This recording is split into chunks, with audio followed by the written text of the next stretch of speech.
देखो बच्चों, आज हम क्या किस टॉपिक को के बारे में बात करेंगे? सेंटर ऑफ मास। अब ये सेंटर ऑफ मास होता क्या है? हम पॉइंट फॉर्म में किसी पार्टिकल के बारे में बात करें। एक पॉइंट फॉर्म में पार्टिकल है तो इसका मास होगा, पॉइंट फॉर्म में है तो इस यही पॉइंट है और यही इसका मास है, इसका ही मास है।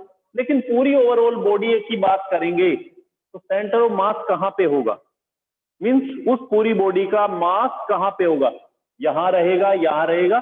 तो देखो, पूरी बॉडी के लिए जब हम डिस्कस करते हैं तो कहीं पर एक पॉइंट ऐसा होता है कि जहां पर पूरी बॉडी का मास वर्क करता है।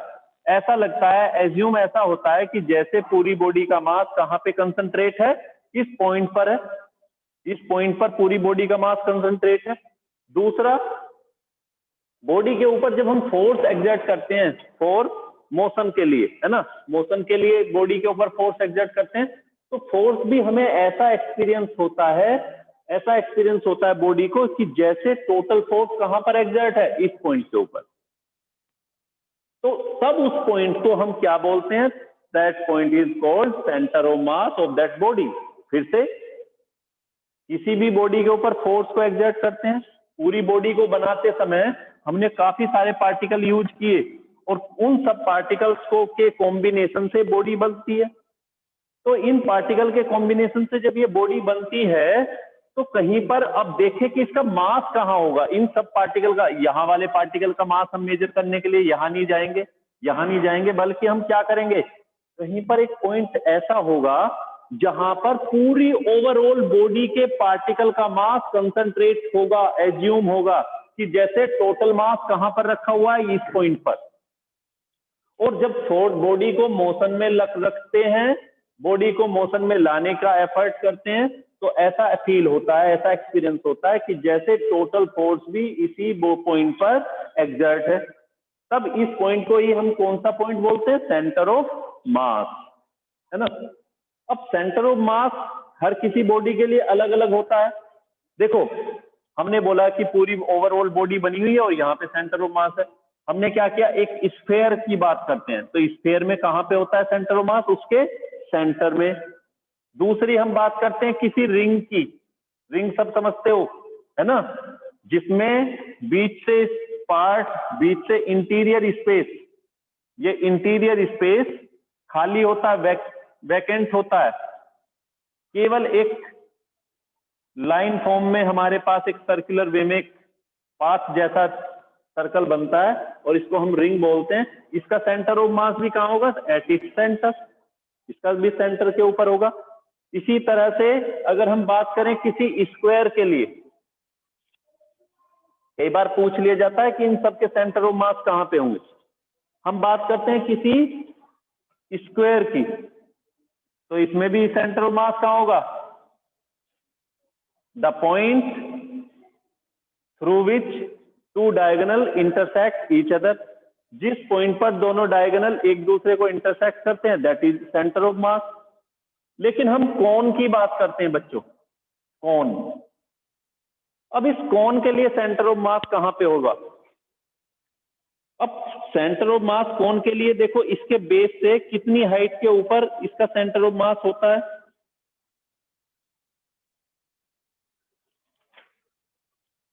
तो ये लेते हैं h/4। जितना उसकी टोटल हाइट होती है उसका h/4 हाइट पर रहता है। मान के चलो यहां से लेके यहां तक। याद रखना बच्चों, कोन के केस में पूरी हाइट कितना है? h। लेकिन सेंटर ऑफ मास कहां पर होता है इसका? पूरी हाइट का 1/4 हाइट पर। मींस अगर ये यहां से लेके यहां तक, यहां से लेके यहां तक 40 सेंटीमीटर है बच्चों,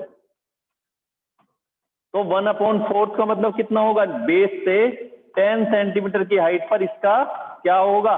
मींस 30 सेंटीमीटर ऊपर रह जाता है और 10 सेंटीमीटर यहां से यहां तक की डिस्टेंस होती है और 10 सेंटीमीटर की डिस्टेंस पर क्या होगा इसका? सेंटर ऑफ मास। और इस सेंटर ऑफ मास को हम किससे रिप्रेजेंट करते हैं? इसको पॉइंट को मैंने बोल दिया x या c बोल दिया, position vector RCM। Centre of मास को हमने किससे रिप्रेजेंट किया? CM से। तो यहां पे होगा, या सिंपल C से भी रिप्रेजेंट कर देते हैं, खाली C से। तो यहाँ पर इसके सेंटर ऑफ मास यहाँ पे होता है, यहाँ पे बीच में मिड में होगा।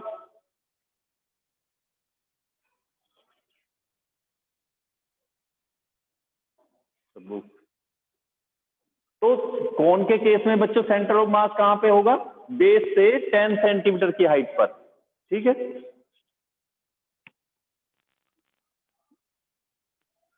अब देखो हम निकालते किस तरह से हैं, अलग अलग बॉडी के लिए सेंटर ऑफ मास किस तरह से निकालेंगे वो देखना है। चलिए, तो सेंटर ऑफ मास निकालते कैसे हैं? मान के चलते हैं हम कोऑर्डिनेट सिस्टम के अंदर, देखो जैसे हमने पढ़ा था पोजीशन वेक्टर, याद होगा सबको, पोजीशन वेक्टर हमने पढ़ा था। और पोजीशन वेक्टर क्या होता है? मान के चलते हैं हमारे पास 2 पॉइंट है ये, और इस पॉइंट का पोजीशन वेक्टर कितना लेते हैं? R1, और सेकंड पॉइंट का पोजीशन वेक्टर कितना होता है? R2। इस तरह से 2 पॉइंट हमारे पास है, we have 2 point in this coordinate system. Position first point have the position vector R1 and second Q point has the position vector R2, and we join 2 points by a line, and this point, consider this point is the center of mass। दोनों का ये centre of मास है और इसका position vector हमने consider किया RCM। तो बच्चों RCM मींस अगर हमें वेक्टर फॉर्म में हमें 2 पॉइंट पता है, 2 लाइन, मान के चलो ये पूरी की पूरी लाइन है और इस लाइन में 2 पॉइंट है, मान के चलते हैं कहीं पर 2 पॉइंट है। देखो अगर किसी बॉडी की बात करें, एक पॉइंट यहाँ एक यहाँ, और हम बोले कि इसका सेंटर ऑफ मास निकालें, सेंटर ऑफ मास की लोकेशन बताएं। फिर से समझो जो बात मैं बोल रहा हूं, मान के चलते हैं ये कोई पूरी बॉडी, इस बॉडी के अलग अलग पार्टिकल्स हैं इस बॉडी के अंदर, और हम बोले उस सेंटर ऑफ मास की लोकेशन बतानी है। तो कैसे बताओगे? मान के चलते हैं दोनों, यहां तो कई सारे पार्टिकल हैं, अभी हमें किसके बारे में डिस्कस करने जा रहे हैं? केवल 2 पॉइंट्स के लिए हमारे पास, हम कंसीडर करते हैं कि हमारे पास केवल 2 पार्टिकल्स हैं, P एंड Q, और इन दोनों पार्टिकल्स का मास कितना है? M1, और इसका M2। अब इन दोनों का सेंटर ऑफ मास कहां पे होगा? तो हमने पोजीशन वेक्टर की टर्म में लिया है। पोजीशन वेक्टर क्या होगा? इसका R1 इसका R2, तो फॉर्मूला क्या आएगा? RCM की वैल्यू क्या आएगी? RCM, ये भी position vector means centre of मास की पोजीशन। फिर से बच्चों हमारे पास 2 पार्टिकल, उनका सेंटर ऑफ मास हमें निकालना है, जबकि पोजीशन वेक्टर हमें पता है, तो सेंटर ऑफ मास भी पोजीशन मींस एक तरह से लोकेशन। सेंटर ऑफ मास का मतलब क्या? उसकी लोकेशन पता चले कि कहां रहेगा वो। तो RCM दोनों का अगर पोजीशन वेक्टर पता है तो क्या आएगा formula? M1 R1 plus M2 R2, position vector की टर्म में बता रहे हैं, अपॉन M1 प्लस M2। अब ये किस तरह से आएगा क्वेश्चन में? वो पोजीशन वेक्टर देगा, सपोज R1 की R2 की, कैसे थी पोजीशन वेक्टर? याद आ रहा होगा I J K की टर्म में, अरे था कुछ मल्टीपल आएंगे वगैरह वगैरह, उसी तरह से ये आएगा, इसकी मल्टीप्लाई करोगे मास की और जो वैल्यू आएगी उसको सोल्व कर लेंगे। याद आ गया होगा। लेकिन अगर बाई चांस हमारे पास 2 पार्टिकल ना होके कई सारे पार्टिकल होते, एक पार्टिकल और भी आ जाता है बच्चों, 2 के लिए तो फॉर्मूला समझ आ गया, लेकिन बाई चांस अगर 3 पार्टिकल होते तो तीसरे का पोजीशन वेक्टर क्या लेते? एरो से रिप्रेजेंट करते हैं पोजीशन वेक्टर को, तो तीसरे के पोजीशन वेक्टर को किससे रिप्रेजेंट करते हैं? R3 से। सपोज तब यहां पे था RCM, क्योंकि तीनों के कहीं पे ऐसा आएगा कि जहां पे अरेंज करेगा, तब RCM का फॉर्मूला क्या होगा? और सपोज इसका मास कितना? M3, तब RCM क्या होगा? RCM equal to M1 R1 M2 R2 plus M3 R3। इस तरह से तीनों के पोजीशन वेक्टर लेते हैं, and M1 plus M2 plus M3। आखिर ये क्या चीज है? इसका मतलब है कि तीनों पार्टिकल का टोटल मास, इसको कैपिटल M से भी देखोगे किसी बुक के अंदर, है ना? तो इस तरह से हमारे फॉर्मूले होते हैं। अगर 2 पार्टिकल के लिए है तो ये फॉर्मूला, 3 के लिए है तो ये, और अगर n पार्टिकल होंगे बच्चों तो कैसे करोगे? अप टू n पार्टिकल के लिए mn m3 r3 plus up to क्या आएगा mn rn प्लस में और plus up to mn। Mass scalar quantity होती है, इसके लिए जरूरत नहीं है वेक्टर लगाने की। हाँ, पोजीशन वेक्टर के ऊपर लगाना होता है, तब इस तरह से हम निकाल लेते हैं। नेक्स्ट फॉर्मूला है हमारा, तो ये किसका फॉर्मूला निकाला हमने? Centre of mass 2 particles, centre of mass n particles. ये फॉर्मूला किसके लिए? Centre of mass n particles. Next करते हैं। अगर हमारे पास पोजीशन वेक्टर ना हो, मिलके हमें क्या मिल जाए? उनके कोऑर्डिनेट हमें पता हो। अगर हमें उनके कोऑर्डिनेट पता होंगे तो बच्चों कैसे निकाल सकते हैं उनकी पोजीशन, उनकी लोकेशन कैसे निकाल सकते हैं? फिर देखो जरा, मान के चलते हैं इस बार हमारे पास सिस्टम के अंदर ये इस तरह से एक सिस्टम है, इसके अंदर 2 पार्टिकल्स, ये और ये, यहां पर m1, ये m2 और यहां इसका सेंटर ऑफ मास है ये वाला। इसके कोऑर्डिनेट x1 y1। इस बार कोऑर्डिनेट की टर्म में करेंगे, इस बार हमें पोजीशन नहीं पता, कोऑर्डिनेट पता है। और यहां पर x2 y2 है ना, और इसके कोऑर्डिनेट सपोज x और y। सेंटर ऑफ मास के लिए कोऑर्डिनेट कितना है? x y, और बल्कि इसको भी क्या बोल दें? x cm y cm। Centre of mass of coordinate along x axis, centre of mass along y axis coordinate. तो क्या आएगा फॉर्मूला? देखो बच्चों, x cm इक्वल टू, वहां पे r1 था, यहां पे हो जाएगा m1 x1 m2 x2 upon m1 plus m2।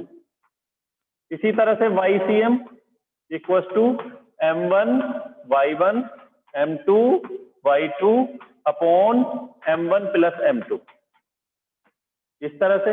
अब अगर n पार्टिकल्स के लिए होता तो n पार्टिकल, देखो 2 के लिए तो ये है, लेकिन अगर n पार्टिकल्स होते और भी कई सारे पार्टिकल्स होते तब फॉर्मूला क्या आता? 4n particles. देखो यहां पे हम जब जो फॉर्मूला निकाल रहे हैं ये कोऑर्डिनेट सिस्टम के अकॉर्डिंग निकाल रहे हैं। अब हम निकालेंगे n पार्टिकल्स के लिए, 4n पार्टिकल्स। n पार्टिकल्स के लिए क्या करेंगे बच्चों? क्या आएगा formula? xcm equal to m1 x1 m2 x2 और कहां तक? Up to mn xn upon m1 plus m2 plus और कहां तक? ये mn। इस तरह से ये फॉर्मूले हम निकाल लेते हैं। तो सेंटर ऑफ मास हो गया। अच्छा, अगर दोनों के दोनों पार्टिकल, अभी तक जो हमने सेंटर ऑफ मास निकाला है बच्चों, उसमें पार्टिकल रेस्ट पोजीशन में है, लेकिन अगर पार्टिकल मोशन में आएंगे तब, अभी जितने भी फॉर्मूले हमने किए हैं इस सब में पार्टिकल रेस्ट पोजीशन में है, लेकिन अगर पार्टिकल मोशन में आते हैं, वेलोसिटी के साथ मूव करते हैं, तब क्या फॉर्मूला मिलेगा वो देखते हैं। वेलोसिटी की टर्म में क्या फॉर्मूला बनने वाला है उसको देखेंगे जल्दी से। तो देखो वेलोसिटी की टर्म में क्या बनेगा? सेंटर ऑफ मास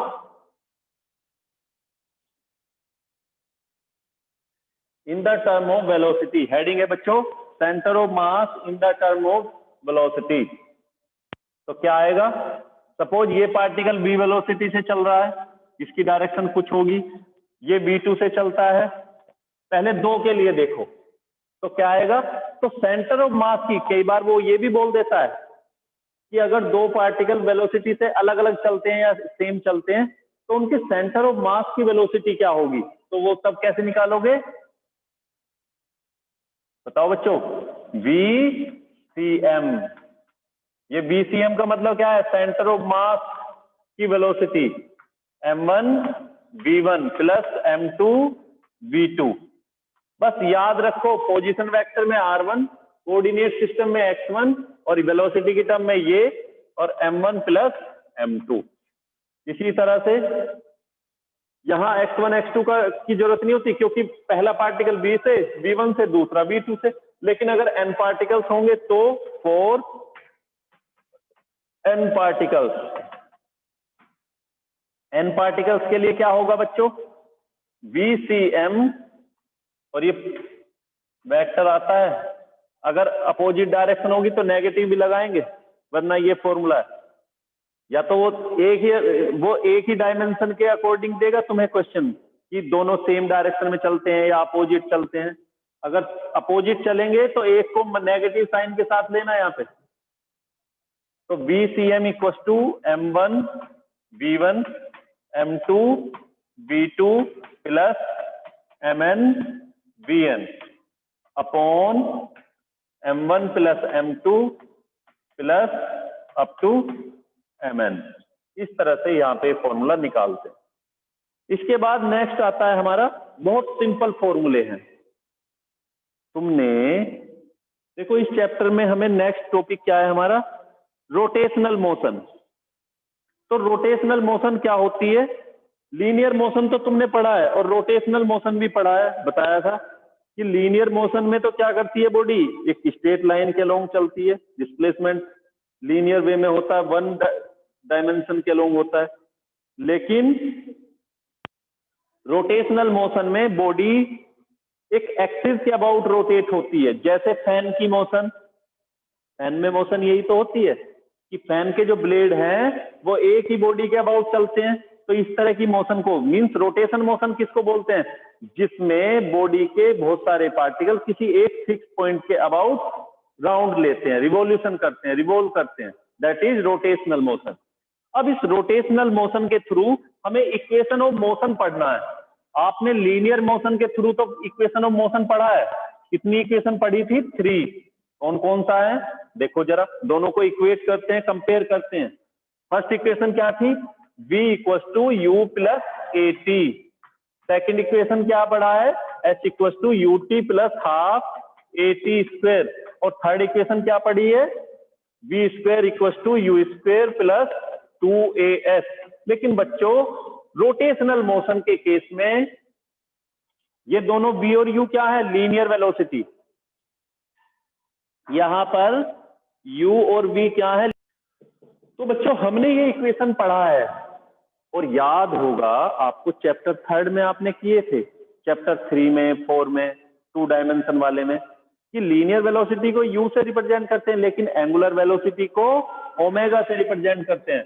तो इसका जब कोई भी बॉडी रोटेशनल इफेक्ट को शो करती है, मींस रोटेशनल मोशन करती है, तो उस टाइम पर उसकी लीनियर वेलोसिटी v नहीं रहती बल्कि क्या होती है? ओमेगा होती है। ये हम पढ़ चुके हैं। आपने एक फॉर्मूला पढ़ा था v equal to r omega, किया था ना बच्चों? ये v equal to r omega. Vector form में क्या लिखते थे इसको? v equal to omega cross r, इस तरह से।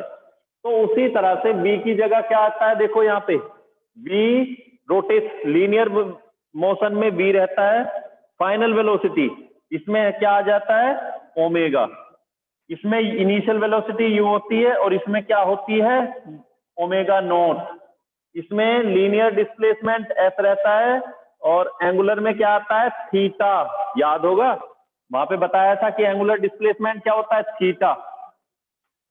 और एस थीटा में बाकी सारा टाइम तो टाइम रहेगा, टाइम तो सब जगह सेम है। हाँ, लीनियर एक्सेलरेशन a होता है लेकिन वहां पे पढ़ा था अल्फा, और अल्फा का फॉर्मूला पढ़ा था क्या होता है? ओम। यहाँ पे v equal to r omega और वहां पे पढ़ा था a equal to alpha cross r, ये वाला। तो इस तरह से हमारी टर्म चेंज हो जाएंगी और ये इक्वेशन फिर क्या बन जाती है? Omega equal to omega nought plus, इसी तरह से प्रूव करते हैं वहां पे। देखो इसको जब प्रूव किया था तो याद होगा फर्स्ट इक्वेशन को प्रूव करते टाइम पे जब आप चले थे तो क्या प्रूव करते हुए चला था कि v equal to d s upon d t, और फिर लेते थे ds equal to v d T.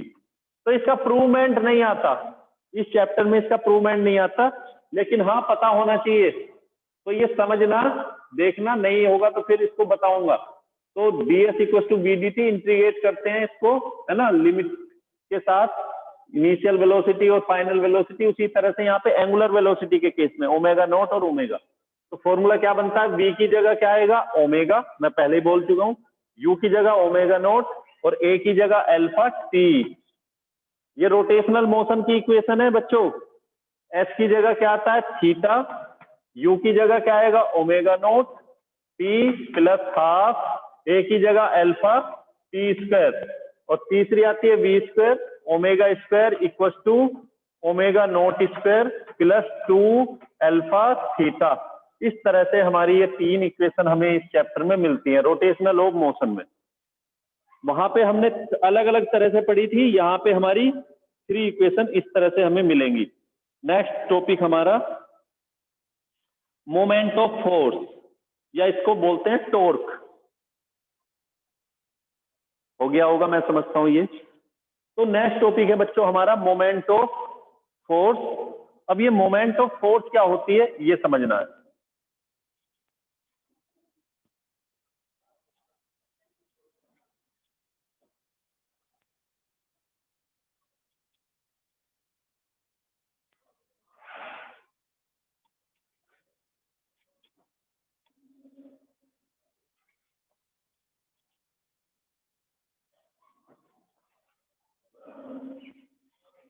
देखो जरा, मोमेंट ऑफ फोर्स, आपने घर के दरवाजे को ओपन किया होगा, क्लोज किया होगा, आप अपने हाथ से कूलर को टर्न कराते हो, उसके ब्लेड्स को, फैन की ब्लेड्स को चलाते हो, या इलेक्ट्रिसिटी रोटेट कराती है। तो जो फोर्स उनको रोटेट कराती है दैट इज टॉर्क।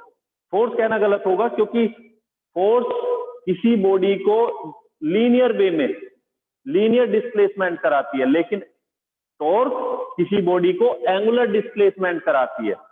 जो वर्क फोर्स का लीनियर मोशन में है वही वर्क टॉर्क का एंगुलर मोशन में है, रोटेशनल मोशन में है। तो एक तरह से क्या है, ये रोटेशनल इफेक्ट है। इसको क्या बोलते हैं बच्चों, रोटेशनल इफेक्ट। तो टॉर्क हमारा क्या होता है, रोटेशनल इफेक्ट होता है या टर्निंग इफेक्ट। टर्निंग इफेक्ट का मतलब nature of body of a rotating nature. किसी भी बॉडी की रोटेटिंग नेचर को हम क्या बोलते हैं, टॉर्क। वैल्यू कैसे निकालते हैं, मैथमेटिक्स यूज करेंगे, उसके लिए फॉर्मूला आएगा। तो ज्यादातर हम बहुत सारी डिफाइन को मैथमेटिक्स की वे में याद करते हैं, लेकिन टॉर्क रियल में होता क्या है, या मोमेंट ऑफ फोर्स होता क्या है, उसका टर्निंग इफेक्ट है कि वो टर्न किस तरह से करती है। जैसे फैन टर्न करता है, रोटेट करता है ना। आप दरवाजे को उसकी एक्सिस के अबाउट, पूरे दरवाजे को आप ऐसा नहीं करते कि पूरा ही दरवाजा है भाई, आप घर के अंदर से बाहर आते हो और आप क्या करते हो, इस दरवाजे को उठा के और यहाँ लगा देते हो, और जब घर में वापस आते हो इस दरवाजे को उठा के बाहर लगा हटा के अलग लगा लेते हैं। तो ऐसा नहीं करते, बल्कि क्या करते हैं, क्या किया हुआ है आपने घर में, उस दरवाजे को एक पॉइंट पे फिक्स किया हुआ है और उसी के अबाउट उसको टर्न कराते हो। तो ये जो टर्निंग नेचर है, रोटेटिंग नेचर है, दैट इज टॉर्क। मेरी बात समझ आ गई होगी। फिर से, अगर आप उस दरवाजे को यहां से उठाएं, मान के चलो यहाँ पे डोर है आपका, यहां से उठाएं और यहाँ पे रख देते हैं, एंटर किया, फिर वापस बंद कर दिया, कभी कोई आ ना जाए, और दोनों तरफ से इसको लॉक कर दिया, बांध दिया दोनों साइड। लेकिन ऐसा तो नहीं करते, बल्कि क्या करते हैं, हम इजी वे, हमने एक इजी वे को चूज किया और उसके अकॉर्डिंग क्या करते हैं, इसको टर्न करा लेते हैं। ओपन करना होता है इस तरह से, बंद करना होगा वापस ऐसे। मींस ये जो टर्निंग नेचर है, rotating nature, that is torque. अब इसकी वैल्यू कैसे आती है, कि कैसे पता चलेगा कि हम कितना टॉर्क एक्सर्ट करते हैं। आपने देखा होगा कई बार कोई चीज इजीली रोटेट हो जाती है, कोई मुश्किल से रोटेट होती है, तो जो मुश्किल से होगी वहां पे टर्निंग इफेक्ट ज्यादा होना चाहिए और फोर्स भी ज्यादा जरूरत होगी। तो इसको रिप्रेजेंट करते हैं बच्चों टॉर्क से, इससे टो, इसको बोलते हैं टो। अब फोर्स फॉर्मूला क्या होता है, या इसका दूसरा नाम बोलते हैं मोमेंट ऑफ फोर्स। फॉर्मूला क्या होता है, आर क्रॉस एफ।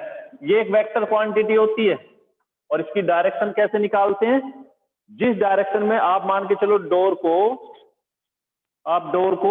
इस तरह से रोटेट कराते हो, तो जिस डायरेक्शन में आपकी बॉडी रोटेट होती है उधर फिंगर को रोटेट कराओगे। जैसे आपने राइट हैंड थंब रूल पढ़ा था कि कर्लिंग डायरेक्शन है ना, उसी तरह से ये रूल है। जिधर बॉडी रोटेट होती है उधर फिंगर को रोटेट कराएंगे। तो थंब किसको रिप्रेजेंट करता है? Represent the direction of the torque, या ये बोले मोमेंट ऑफ फोर्स या टर्निंग इफेक्ट किस डायरेक्शन में होगा। तो जब आप डोर को क्लोज करते हैं तो उसका टॉर्क किस डायरेक्शन में होगा? अपवर्ड, है ना। ये देख लेना कि जब फिंगर आपकी इधर रोटेट